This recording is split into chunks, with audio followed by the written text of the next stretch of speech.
but the Sphinx failed to protect the pyramid. Long ago its contents were taken. However, the era of grandiose and lavish monuments did not last throughout the entire Egyptian period.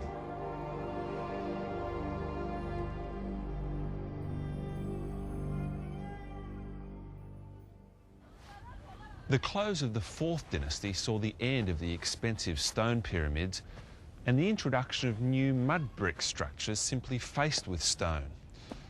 A good example is this pyramid here at Saqqara, built by Unas of the 5th dynasty.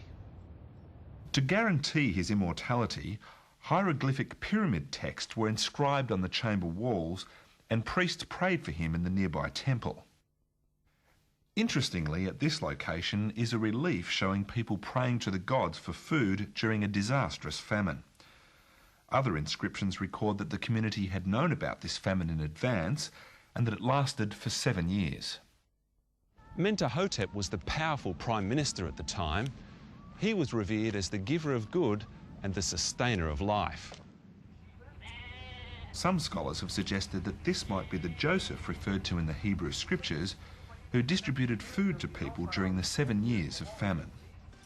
The largest canal in Egypt runs from the Nile River into the Fayoum Oasis. It's called Joseph's Canal. The Antiquities Department claim that it derives its name from the Joseph of the ancient scriptures. Despite the life-threatening famine, the kings of the later 12th dynasty continued their relentless search for life after death. They built pyramids next to Joseph's Canal. But the question remains, who made the bricks and provided the labour for these pyramids? The bricks may have been made by Israelites forced to build this pyramid. For the pharaohs, the key to the search for life after death was the continuation of their ruling line. But King Amenemhet III had no sons, only a daughter, and she had no children. Would the dynasty end and his immortal memory perish? I was in the Petrie Museum and I happened to notice this replica on display. It's a replica of Amenemhet III. And this would have been the man whose daughter went down to the River Nile and found this little baby. Now, why was she there? We know that this man's daughter, whose name was Sebek-Nefer-Re, had no children.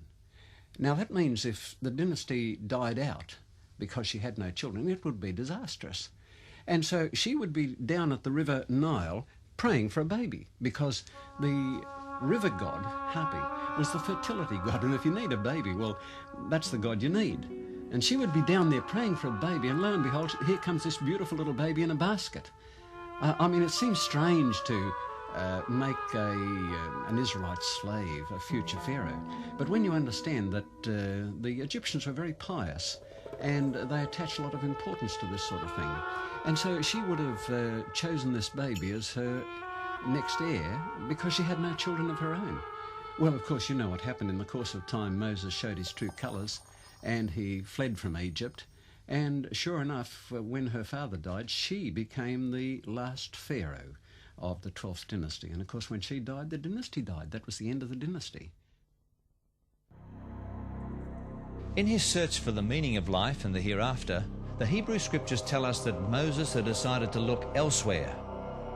Soon after, we find that Egypt was devastated by a series of plagues, as outlined in the Ipuwer papyrus in the Leiden Museum. The papyrus contains an Egyptian account of the 10 plagues, which fell on the country when the king of Egypt refused to release the slaves. Eventually, after the death of his son, the king ordered Moses to take the Israelites and go. The Israelites fled to freedom through the Red Sea. When the king tried to follow, he and his army perished beneath its waves.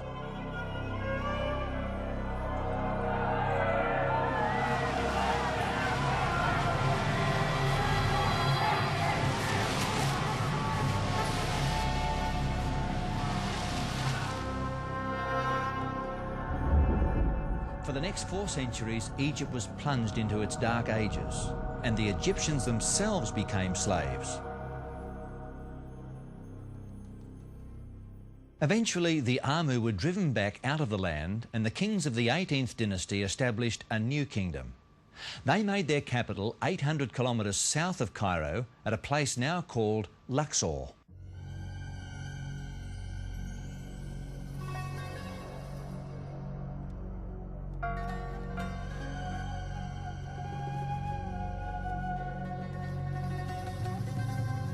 Here at Luxor on the east bank of the Nile is the city of the living.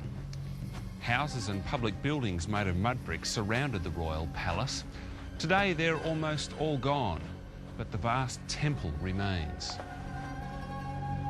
A processional avenue of human-headed sphinxes still connects the Luxor temple to the Karnak temple, the largest ever constructed.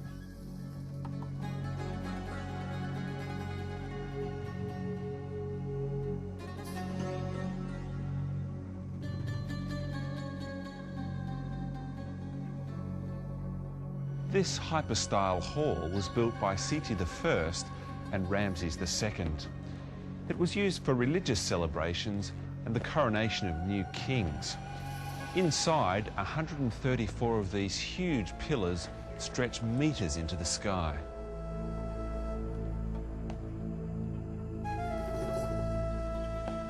On the temple wall is an inscription written by King Thutmose III. It pictures the treasures captured from a place called Qadesh, a city in Palestine many believe to be Jerusalem. After ransacking the city, Thutmose hoped to advance his own claim for immortality by dedicating the spoils to the god Amun. Among the treasures he brought back were brass dishes and 300 golden shields. Interestingly, the Bible also mentions 300 shields, which were originally placed in the sanctuary by King Solomon. Some scholars consider that King Shishak, mentioned in the ancient scriptures, could well be Shishonk I. If so, then this inscription written by the king would be further evidence of the historical accuracy of the scriptures.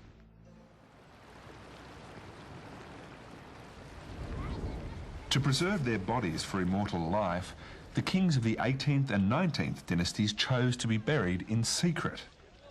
Their last journey was across the Nile River to a place called the Valley of the Kings.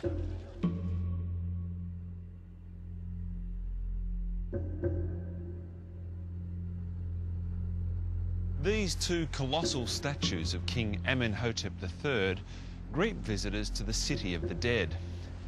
They're the only remains of his mortuary temple, where priests brought food and drink to sustain him in the underworld and to pray for his immortal life.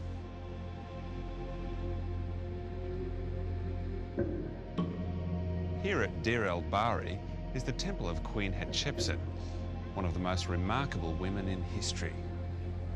When her husband died, Hatshepsut not only took the throne of the king, but also assumed the title and prerogatives of a pharaoh, including wearing a false beard. Hatshepsut ruled for 21 peaceful years. During her reign, she visited a country she calls God's land. Some scholars have suggested that this could have been the land of Israel during the time of King Solomon. Perhaps here she heard about a different secret to immortality, that life doesn't consist of material possessions alone, but that attitudes and relationships are also important.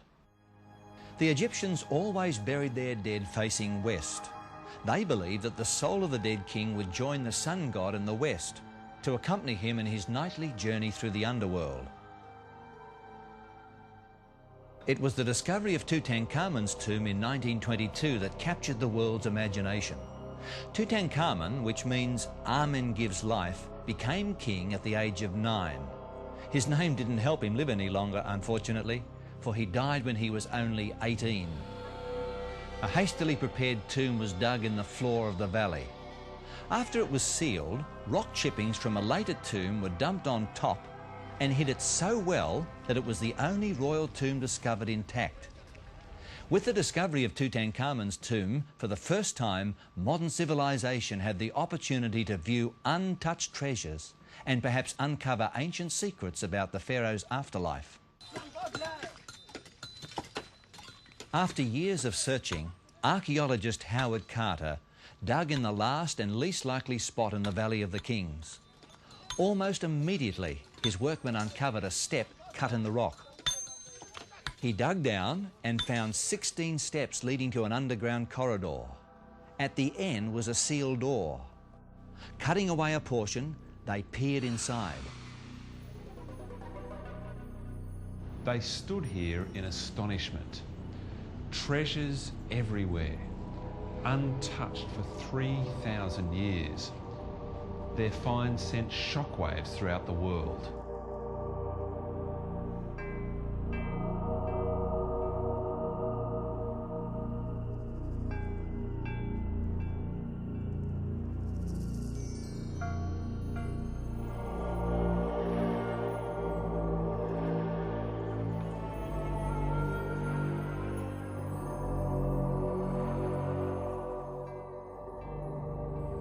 A golden shrine completely filled Tutankhamun's burial chamber. The size of a garage, it was the first of 4 wooden boxes. They were overlaid with gold and carved with reliefs. Inside the 4th box was a quartzite sarcophagus with a lid of rose-coloured granite. Lifting the lid, Howard Carter found a wooden coffin overlaid with gold, showing the boy king in the form of the god Osiris. A second golden coffin was inside the first. Within that was a third coffin made of solid gold, weighing 110 kilograms. When the lid of the third coffin was raised, Carter saw the mummified body, undisturbed for thousands of years. The mummy was covered with jewellery and precious stones. A wreath of dead flowers was around the boy's neck, possibly placed there by his grieving widow. On his face was the death mask of beaten gold, inlaid with hundreds of precious stones. Above his forehead were the emblems of royalty in solid gold, the vulture and cobra. The staggering wealth of Tutankhamun's tomb still fascinates the thousands of people who come to witness it each year. The treasures of Tutankhamun are the masterpieces of the first floor in the museum. We have about 4,000 pieces, and there are some other pieces in the Museum of Luxor, because these objects were discovered in Thebes or in Luxor. So we wanted to show the visitors of Luxor some flavors of the treasures of King Tutankhamun. And we still have some objects in the storerooms.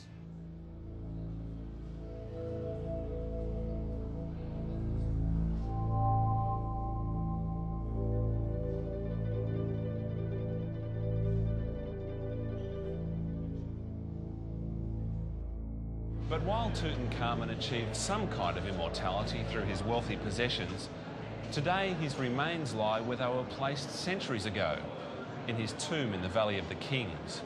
Only these treasures live on.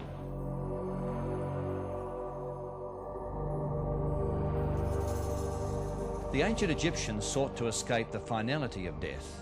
For just like us, they wanted to live forever.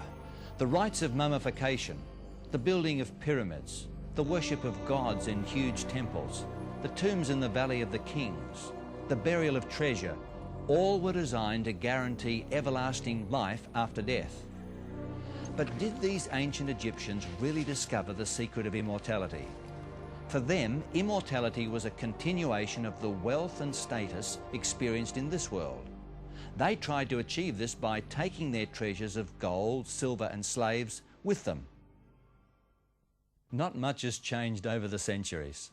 Some of us work for a lifetime to finance large houses, establish even larger bank accounts, and drive the latest and fastest cars and boats. We surround ourselves with expensive furniture, electronic gadgetry, and souvenirs of overseas holidays, and every conceivable item to make life easier. But as the Egyptians discovered, we can't take our possessions with us. The question remains, when this life ends, what lies beyond? Surely there must be more to existence than what the Egyptians found.